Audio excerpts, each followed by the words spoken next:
But there are some people who push the power of their hands to the absolute limit.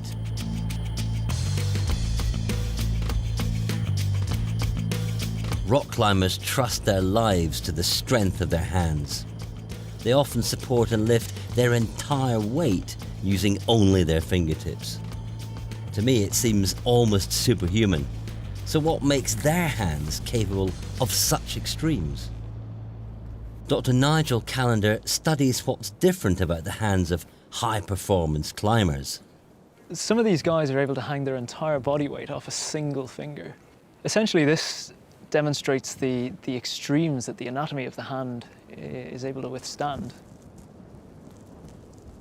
Ned Feely is one of the UK's top rock climbers. To see how my hands compare with his, we're going to put them to the test. This is a device that we use for testing hand grip strength, which we've modified to look more specifically at finger strength alone. What we're going to do is we're going to set this up so that Ned is able to use it. Nigel is going to see how much force we can generate with our fingers. I'm going to get you to line up just your fingertips on the force bar on our device here. Let's see what Ned can do. He has to push down with his fingertips as hard as he can for 5 seconds. That's it, come on, push, push, push, push, push. Excellent, good stuff. And relax. Okay, so we have our first reading there, which is coming in at 49 kilos. That's quite impressive, isn't it? And now it's my turn. I want your middle finger to line up just on the edge of the force bar here. That one there? On the first joint, Yeah. That's right. Good stuff. Push, push, push, push, push.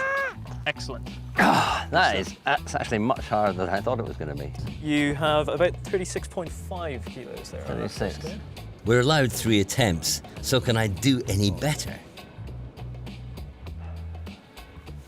That's it. Come on, George. Push, push, push, push, push.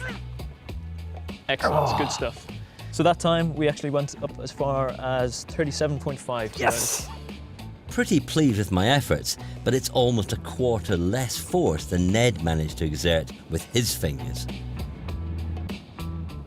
As a percentage, that's really quite a large difference in terms of Ned's performance versus yours.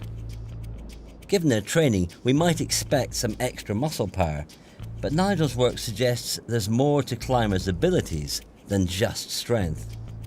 He's going to show me what's happening inside a climber's hand. We have a piece of string, which is going to act as our tendon. If I pop our tendon on here, which roughly runs pretty much the length of the finger and attaches to the muscles up here in the forearm, we'll pop pieces of tape around the fingers to act as just the main pulleys in the fingers. Pulleys are soft tissues that hold tendons against the finger bone. It's believed that through heavy use, both the pulleys and the tendons become thicker in frequent climbers, and that actually helps them keep a tight grip. As the finger comes under load, there's going to be a certain amount of friction between these pulleys And the tendon itself. and the tendon itself. Oh, that makes sense. It's Actually, I with can a feel powerful that grip. actually in a way. It's interesting, I can actually feel that. Yeah. And how does that make a difference to climbing? Well, this assists the whole system in maintaining a closed grip. It stops the finger from, or it helps to stop the finger from being forced open. So essentially we're not relying purely on muscular strength to hold our hand closed. So if you're a regular climber, the soft tissues in your hand actually change in ways that allow you to grip for longer. And if we look deeper into climbers' hands, there's an even more fundamental way that they differ from the rest of us. Take a look at these x-rays. What we have here, on the right, we have an x-ray of one of the finger bones of a climber who's been at it for over 10 years. And on the left, we have that of a normal person. And what I think is probably quite clear is that this white bone is quite considerably thicker than in our non-climber over here. I mean, I know we adapt to the environment, but that is quite remarkable.